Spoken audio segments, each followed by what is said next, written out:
The battery on my camera died. Sorry about that. But I actually remembered a bunch of other games that I got this month that I forgot to bring up here, so whatever, it's all good. Anyway, I just wanted to say that if you have a problem with 8-Bit Evolution's stuff after you buy them, then, don't be afraid to contact them and tell them what's up. And they will be happy to fix the issues for you. It was surprisingly easy to get into contact with them and just arrange for replacement for their games. You just tell them, hey, this game's not working right. Can I have a replacement or a different game of equal value? And they're like, sure, go ahead. Just send it to us and we'll replace it for free. Yeah. So you guys are very cool. If you're watching this, guys, I just want to thank you again for that. I got some Nintendo 64 games, like Pokemon Stadium. So, and that's all the reproduction games that I got. So there's no more after that. Pokemon Stadium has actually had a game that I had when it originally came out. But then I lost it. I lost that and the sequel and a few other Nintendo 64 games that I had, sadly. I still have the majority of my games, thankfully, and now I got a new copy of this. So that's great. And here is a game that I did not actually originally have. Well, while I pick that up, I'll talk about a different N64 game that I got. And that's Blast Corps. And I know that the sticker looks all messed up. But, yeah, Blast Corps is another game I had that I lost. So, whatever, I got it back. I don't really care much for the sticker. The game itself actually works, and that's most important to me. But here's a game I didn't originally have, and that's Ken Griffey Jr.'s Slugfest. Now, back in those days, I actually used to love sports a lot. I used to play Little League Baseball, basketball, soccer. I'm sure there's one other sport that I'm forgetting, but I used to love sports games as well. And, one of the games I used to love was the Ken Griffey Jr.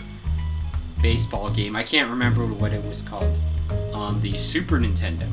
Apparently there was another one that was also on Super Nintendo. I just had the first one. And there were also 2 games on the N64 that I wasn't actually aware of. But now I have one of them. I just haven't had the chance to play it yet. And I did get at least... Wait, did I talk about this one? Oh, there's a... I think I actually didn't get to talk about this game in my original shooting. This is another reproduction that I forgot. This is Clock Tower for the Super Nintendo, which I actually had signed by Alpha Omega Sin. I just asked him to sign it because if you're not aware, Alpha Omega Sin, he makes it very clear that he's a big fan of horror, which permeates into video games. He loves survival horror. And with every chance he gets, he'll sing the praises of Clock Tower. And for good reason. This game is legendary for horror fans. Now, we got a bunch of Clock Tower games in the US. This is the only one we didn't get. This and its PlayStation 1 remake. Now we have fan translations of this game, though, so it's very easy to pick up and play this game nowadays. It's just a classic survival horror experience. A good survival horror experience, That kind that everybody loves, where you're helpless and constantly on the run from whatever villain or other force is out to get you, and you have no way of fighting it off, right? If they're on your tail, you gotta run and hide. If you can't do that, then you're done, son. That's basically it. So, that is something you should definitely play if you're into horror. Anyway, that is the last reproduction. So I also got Sonic 3D Blast on the Sega Genesis, which completes my collection of Sonic the Hedgehog games for the Sega Genesis. So, when the Sega Nomad actually came out, I want to say that was 1997, I think. That was actually my first Sega Genesis, believe it or not. So, once I got that, my parents got me all of the Sonic games since I was a big fan of Sonic even before I had any Sega systems. My first game, as far as I'm aware, was actually Sonic CD for Windows 95, because I never had a Sega CD at the time. So, once I had the Nomad, I got all the Sonic games on that system, except for Sonic 3D Blast. We actually had the PC version of Sonic 3D Blast also, which is an alright game. The Genesis version, I like it for its music. You know, it has excellent music by one of my favorite video game composers ever, Jun Senoue, who most of you remember for his wonderful, amazing, beautiful soundtrack for Sonic Adventure 1 and 2 and Sonic Heroes, as well as a couple other games, like Sonic and the Black Knight, which I feel is one of his weakest soundtracks ever, but still kind of good in a few places. And he actually did some composing for Sonic the Hedgehog 3. I used to think he did all the music in that game, save for the ones that were done by Michael Jackson. Apparently he did not. He only did a few of them. But you know, you just gotta listen to Jun Senoue's music, whether it's in this game or any of the other games he composed for, especially from Sonic Adventure onward. Like, I remember he also did the music for a Sega CD game, Formula 1 Beyond the Limit, I think. I actually bought that game just because he was on the soundtrack, and I don't even like Formula 1. But, yeah. Sonic 3D Blast, I don't think it's that good of a game. There's worse Sonic games, though. There really are. And this one's kind of interesting. And then, if I can get this out of here, because I had some trouble the last time I tried it. This is a Game Gear game. It's Streets of Rage 2. Now, I actually don't have the Genesis version of Streets of Rage 2, although I do have it on the 3... Wait, no I don't. Okay, well, I have the original Streets of Rage 3D for the Nintendo 3DS. There's also a 3D Streets of Rage 2. I strongly recommend you get both, along with all of the other Sega 3D classics on the 3DS eShop. They're just amazing ports. Absolutely stunning. Streets of Rage 2 is different from the Genesis game. I mean, it's essentially the same gameplay, just scaled back for the weaker hardware. You know? But, you know, still kind of cool. And then, for the Game Boy, I got this game, which I'm a little confused about the title. I think it's Q-Billion, the puzzle game to choose. Puzzle game with mice. I've never actually heard of this game. Although, another guy who was with me when I bought it told me it's really good, so I'm just gonna take your word for it when I try it out later. And I got some Master System games as well.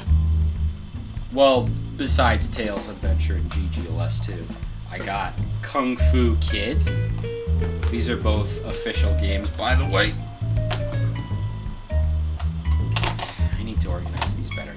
And I got Kenseiden. Now, Kung Fu Kid I'm familiar with. Kenseiden I'm not. They're essentially just both historical Asian action platformers. Kenseiden being in feudal Japan, where you play as a samurai. Kung Fu Kid is more of a Chinese game. You know, Kenseiden actually came with this poster when I got it. I really like this poster. Take hold of the Sega Adventure. And on the back, there's just a bunch of Master System games that you can buy. A couple of which I already own. Games like Astro Warrior, which is not that good of a game. And hey, Kung Fu Kid is in here. Nice. Whoa! So, onto these games. I got, for the original Xbox, Big Bumpin'. which is, if you're not aware, this is one of 3 different Xbox games made by Burger King, which you can also play on the Xbox 360. So, back in 2005, I think, when the Xbox 360 came out, and I actually remember the commercials for this. When you went to Burger King and you got a specific meal, like a Whopper or whatever, they would give you one of these 3 games. So, Big Bumpin' is one of them. Now, there's 3 of them. And I have one of the others, Sneak King. So, I forget what the last one is called. I think it's Pocket Bike Racer. Now, this one I just found at Retro World Expo for $1. I thought, why not? I'm not really all that interested in those games, but, you know, for $1, I'll give it a go. Whatever. And then, on the PlayStation 2, I got a brand new copy of R Racing Evolution for the PlayStation 2.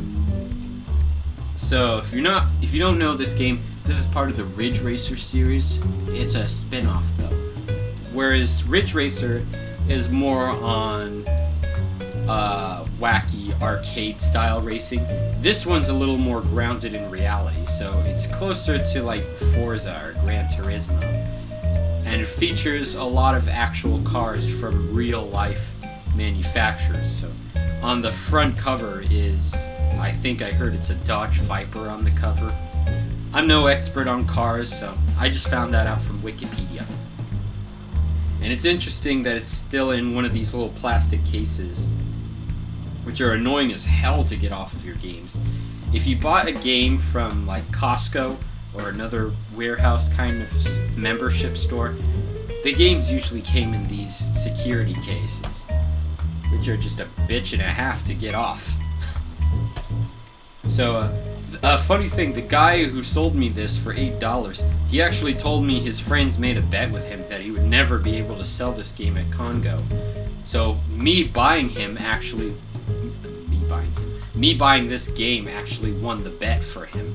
So, he took a picture of himself with me in the game to like show to his friends and laugh in their faces like, haha, if you're watching this, dude, show your friends this video too and I'll laugh at them for you.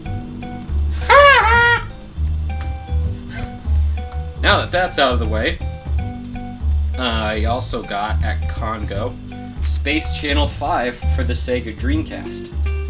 Now, the guy who gave me this game, I took it because he was also giving me the Legend of Zelda Majora's Mask CD soundtrack, which apparently was a Club Nintendo reward. I've never been up on Club Nintendo back when it was still active, so I missed when Nintendo was giving this away. But now I got it, so I can listen to it later. So he gave me that as a trade for another game, and at the same time he gave me Space Channel 5, which I wasn't too keen on getting Space Channel 5 because I actually already had Space Channel 5 Special Edition for the PlayStation 2, which also includes Space Channel 5 Part 2, which originally was never released in the United States until the more recent HD remaster came out. And I was pretty satisfied with this, but, you know, no reason not to have the Dreamcast original, I suppose, right?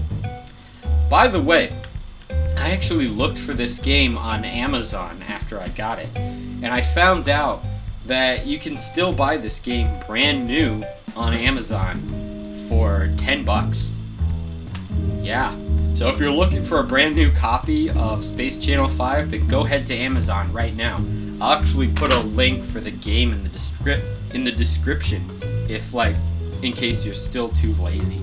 So don't be too lazy, right? If you're collecting for Dreamcast and you don't have Space Channel 5, now's your chance. So, moving right along, I guess I'll show this. I got this interesting PC controller from Microsoft at Congo. And I got it because, I've been interested in this one because it's essentially the same button layout as the Sega Saturn, which I wanted to use for Sega Saturn emulation because I used to have an official Sega Saturn controller for PCs that connected via USB until the D-pad broke. So until I get that fixed, this is gonna hold me over. This one also works with USB, so it should work with modern PCs. And then speaking of Sega Saturn, at Retro World Expo, I managed to get Tomb Raider for the Sega Saturn. Only $10. Now, I actually already had this game. I had the PC version. My uncle gave it to me years ago, so. And there's ways to get the PC version running on a modern computer. It's honestly not all that difficult. In fact, you can even buy this game on Steam and GOG.com now.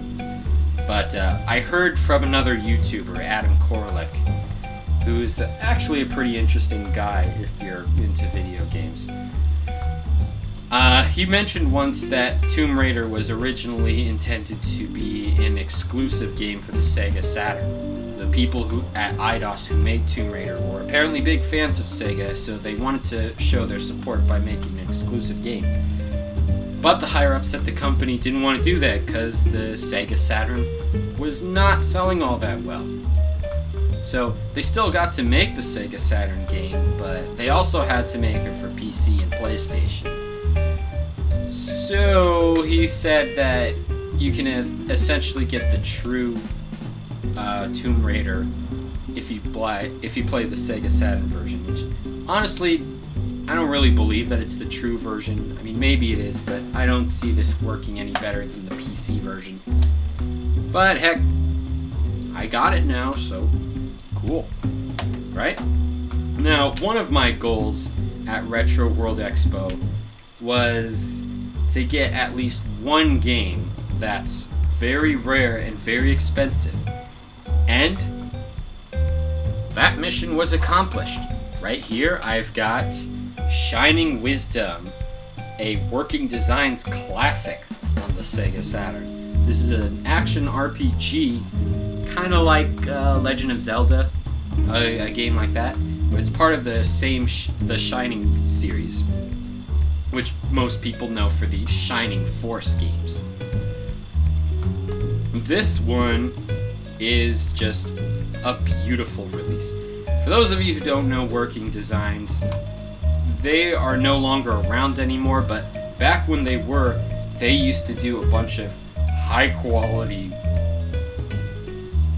amazingly stunning releases of niche Japanese games for the US. I actually have one of their other games for the Sega CD, and just look at this, alright? The disc is full color artwork. Now, compare that to the Tomb Raider disc, and the Tomb Raider disc just looks so blasé. It's just a single color, and it's not even a discernible image on the disc. But you know, Working Designs, they go all out and then some with their releases.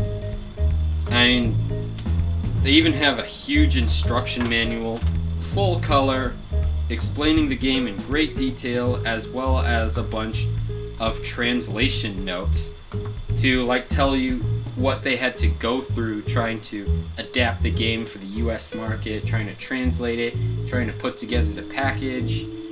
And wow, I just read in the translation notes that Shining Wisdom was actually programmed by Sonic Team.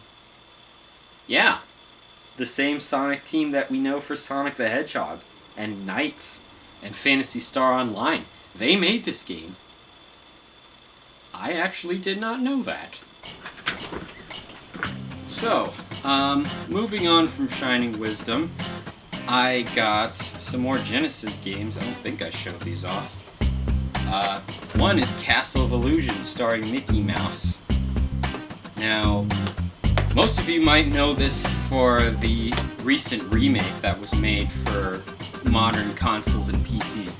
I actually have it on PlayStation 3. I'll show you real quick. There you go, Castle of Illusion. This is the remake. And I also have a port of the original Genesis game in here as well. Right?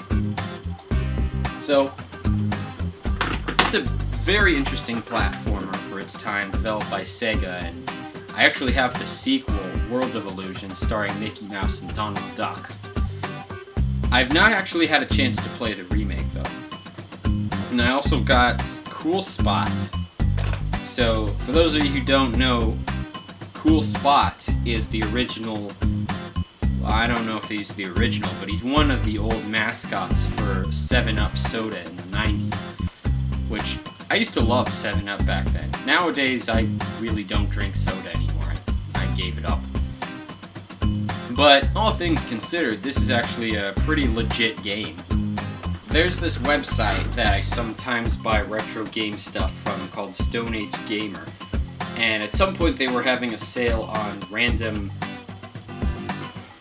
Excuse me. At some point they were having a sale on random... I forgot another game from that set.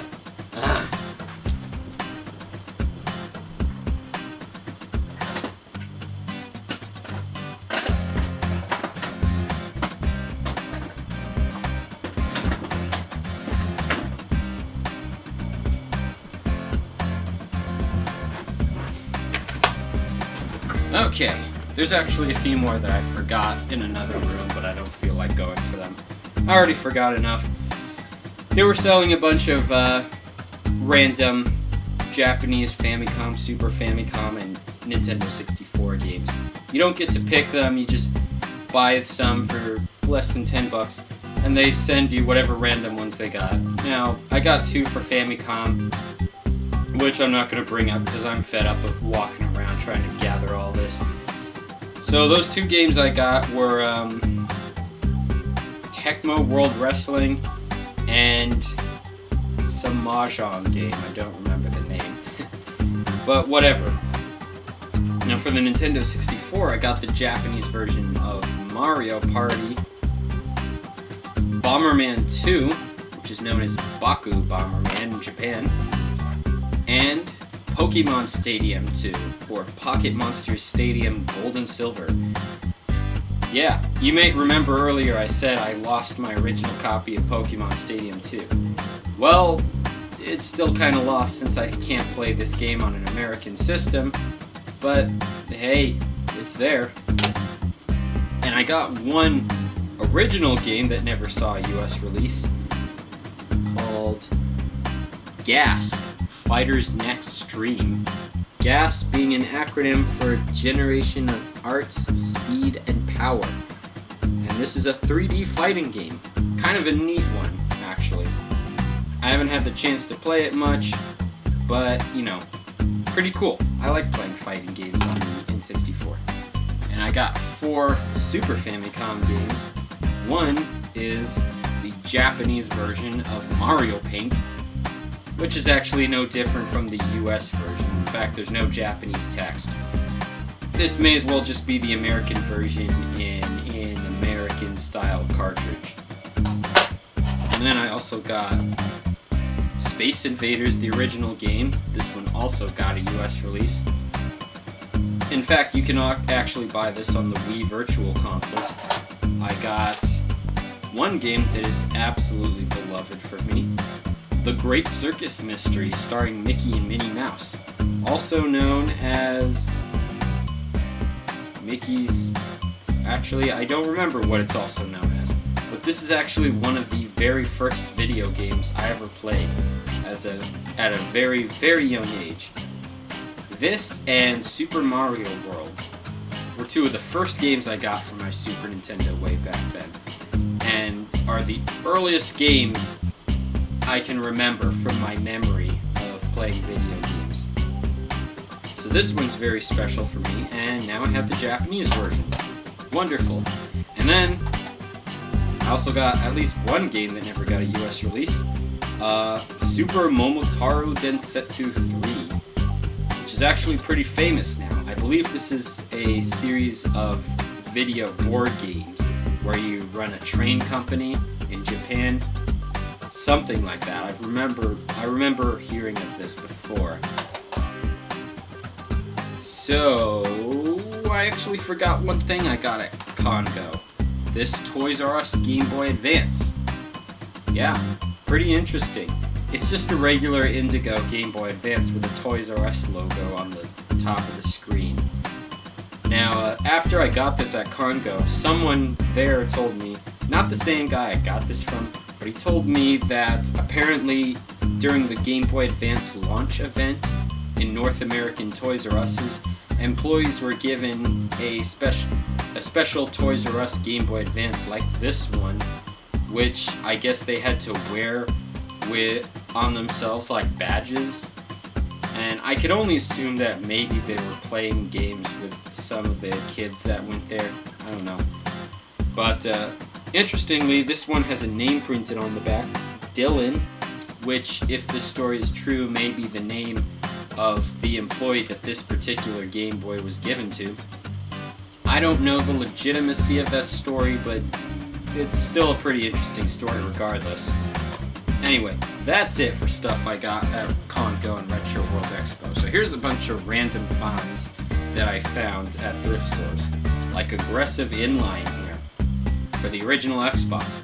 Now, I already had this game on the GameCube, but I found it in Savers, and I found out from the back of the box that the Xbox version includes an exclusive level based on a zoo. So that's the only reason I got this.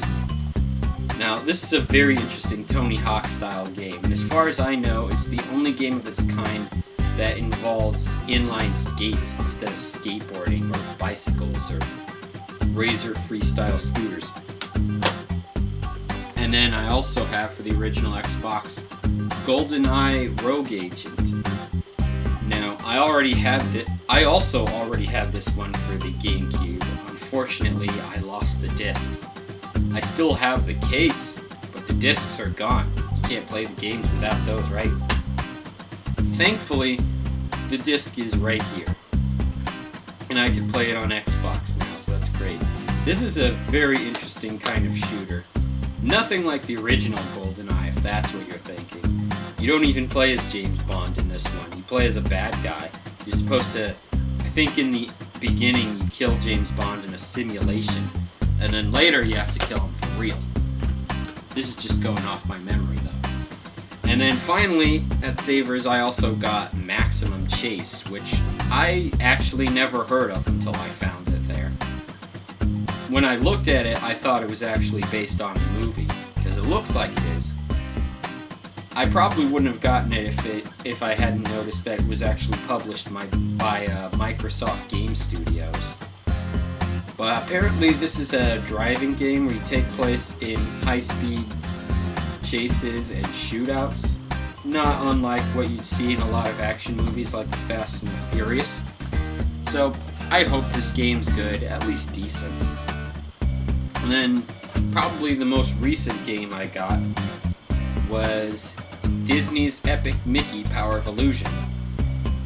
And the only reason I got this is because I remember before it came out, the developers were talking about how for this 3DS game in particular, they were very inspired by the Castle of Illusion games on the Genesis, which are Castle of Illusion starring Mickey Mouse and World of Illusion, which I mentioned earlier.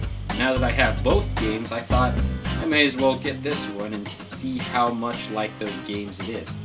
They even went so far as to think of this as the third game in the Castle of Illusion series. The third game that was long lost and ended up never being published by Sega. So that's great. I hope it's good. Because I've never really been a fan of the Epic Mickey games. I thought they were kind of crappy. The console games, anyway. I never played the 3DS one. And then finally, the last game I found at a Target bargain bin is Dance Dance Revolution 2 for the Nintendo Wii. And it's been such a long time since I bought a DDR game. The last one I got was Dance Dance Revolution for the PlayStation 3, actually. Still have it here somewhere. And honestly, that game's alright, but compared to most of the other DDR games, it's kind of crappy, in my opinion. Kind of lacking in modes, even lacking in songs, even though it has DLC songs. This game, now that game was also on the Wii, And this is the sequel to that, which never made it to the PlayStation 3. But, all things considered, I actually have one other DDR game for the Wii. And the Dance Dance Revolution series on the Wii has been pretty legit, coming from a long-time DDR fan like myself. It's still sealed, of course, so that's how you know I haven't had the chance to play it. But anyway, that's all the games I got for October 2015 this year. Collecting games has been such an adventure for me lately. Especially this month when I got all this. And it all still feels like such a bargain in the end. There's a bug on my Super Famicom games. So, thank you guys for watching, and let me know, would you like me to Let's Play any of these games? Because all of them are up for Let's Plays. Actually, I forgot to mention this earlier, but I wanted to play Clock Tower for YouTube for Halloween this year. Unfortunately, I didn't have the chance. I was very busy this month, sadly. But, Clock Tower will be up for Halloween next year, so look forward to that.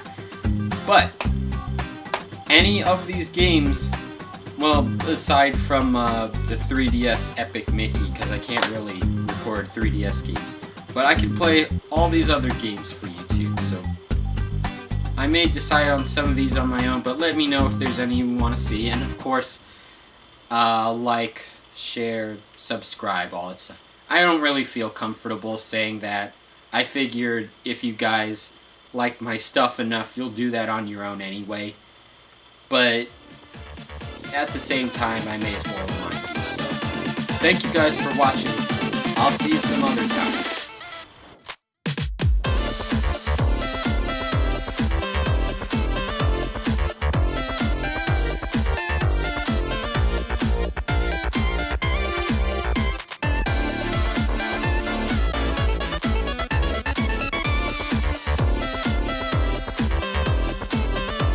Oh, I actually forgot more that I left behind my camera. I actually got 3 Sega Dreamcast demo discs for free, actually. The person at Retro World Expo I got this from didn't feel right charging for demo discs. So I got January... These are all from the Sega Dreamcast official magazine. I got one from January 2000... May 2000, and July 2000. Now, I don't remember off the top of my head what games are in these demo discs, but I've already tried a few of them. Never came with cases, though. I'll have to put them in disc sleeves. Anyway, that's the end of my pickups. My name is Elk. Oh, and look forward to some paintings very soon. For those of you who don't know, the reason this channel is called Elkplaysandpaints is because, being an artist, I'm also going to do paintings of most of the games that I play. So I'm figuring out how to record myself painting on my computer, but as soon as I get that settled, I'll start doing some paintings for the channel. Until then, it's just going to be gameplay most of the time. So thank you guys for watching, and what's my outro?